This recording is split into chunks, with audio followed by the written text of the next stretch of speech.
સૂચના આપી છે. Thank you. વલસાડની વાત કરવામાં આવે તો જિલ્લાના કપરાડા તાલુકામાં અતિભારે વરસાદ બાદ સામાન્ય પરિવારો અને ખેડૂતોને થયેલા નુકસાન અંગે કપરાડા તાલુકા કોંગ્રેસ સમિતિએ મામલતદાર અને તાલુકા વિકાસ અધિકારીને આવેદનપત્ર આપી તાત્કાલિક સર્વે અને સહાયની માંગ કરી છે. કપરાડા મામલતદાર કચેરી ખાતે વલસાડ જિલ્લા કોંગ્રેસ સમિતિના ઉપપ્રમુખ વસંતભાઈ બરજુલભાઈ પટેલ અને કપરાડા તાલુકા કોંગ્રેસ પ્રમુખ ઈશ્વરભાઈ તુમડાના નેતૃત્વમાં રાજ્ય સરકારને સંબોધીને આવેદનપત્ર આપવામાં આવ્યું હતું. આવેદનપત્રમાં અતિભારે વરસાદને કારણે સામાન્ય પરિવારોના મકાનો અને અન્ય મિલકતોને થયેલા નુકસાનનો તાત્કાલિક સર્વે કરી સહાય ચૂકવવાની, ખેડૂતોના પાક અને ખેતીને થયેલા નુકસાનનું મૂલ્યાંકન કરી વળતર આપવાની, ડુંગર ધસી પડવાથી રસ્તો અને ખેતરોને થયેલા નુકસાનની મરામત કરાવવાની, અસરગ્રસ્ત પરિવારોને આરોગ્ય સંબંધિત સહાય ઉપલબ્ધ કરાવવાની તેમજ ખોરવાયેલા વીજ પુરવઠાને તાત્કાલિક પુનઃસ્થાપિત કરાવવાની માંગ કરવામાં આવી હતી. આ કાર્યક્રમમાં તાલુકા કોંગ્રેસ ઉપપ્રમુખ માધુભાઈ સરનાયક, યુથ કોંગ્રેસ પ્રમુખ મનુભાઈ જાદવ, આદિવાસી સેલ પ્રમુખ મોહનભાઈ ખાટમ, મંત્રી નરેન્દ્રભાઈ જોગરા સહિત કોંગ્રેસના હોદ્દેદારો, સરપંચો, પૂર્વ સરપંચો, યુવાનો અને પૂર્વ પ્રભાવિત પરિવારો હાજર રહ્યા હતા.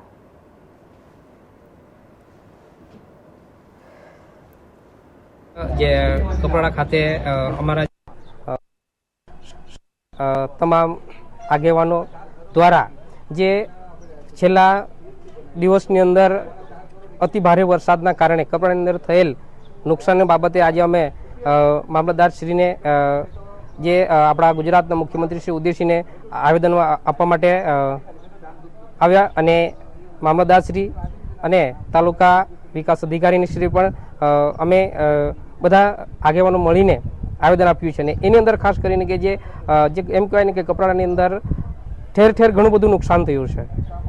ખેતીવાડીને પણ નુકસાન થયું છે, લોકોના ઘરો પણ તૂટી ગયા છે અને ડુંગરો પણ ધસી પડ્યા છે. એના કારણે ઘણું બધું નુકસાન થયું છે. અને એ બાબતે અમે સૌએ સાથે મળીને જે અમારા જે કપરાડાની અંદર એમ કહેવાય ને કે કપરાડા એક ચેરાપુંજી તરીકે કહેવાય, વરસાદ વધુ પડ્યો છે પણ એની સાથે જે સર્વે કરવામાં આવે, સર્વે કરવાની સાથે જેટલું પણ નુકસાન થયું છે એ નુકસાનની વળતર મળે અને એના માટે અમે સૌ સાથે મળીને આવેદન આપ્યું છે. અને અમારું ખાસ કહેવાનું એટલું છે કે આ જે સર્વે થાય એ માત્ર કાગળ પર ન રહે, જેને પણ નુકસાન થયું છે એ નુકસાનનું વળતર મળવું જોઈએ અને ન મળે તો આવનારા સમયની અંદર પણ અમે એ આગળ પણ જે પણ અમારે જે પણ કદાચ ગાંધીજીની માર્ગે જવાનું થશે તે પણ અમે આજે કપરાડા ખાતે મામલતદારશ્રીને રાજ્યના મુખ્યમંત્રીશ્રીને સંબોધીને આવેદનપત્ર આપવામાં આવ્યું છે.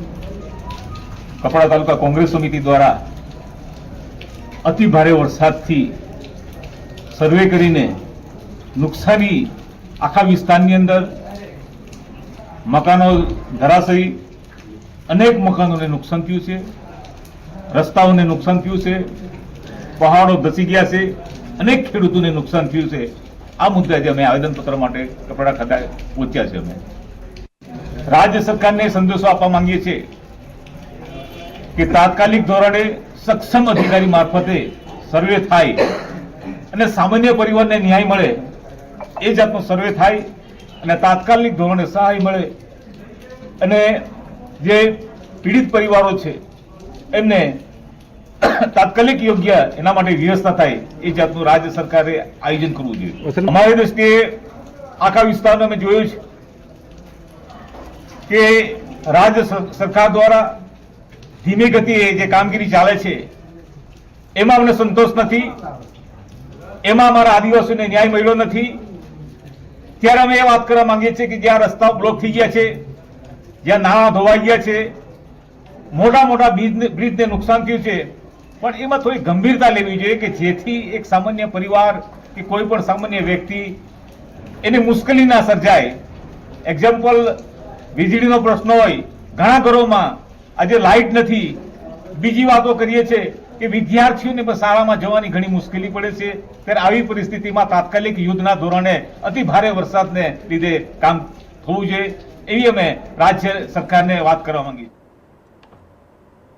હાલ ખબરોમાં આગળ વધી વડોદરાની વાત કરવામાં આવે તો વડોદરા શહેરના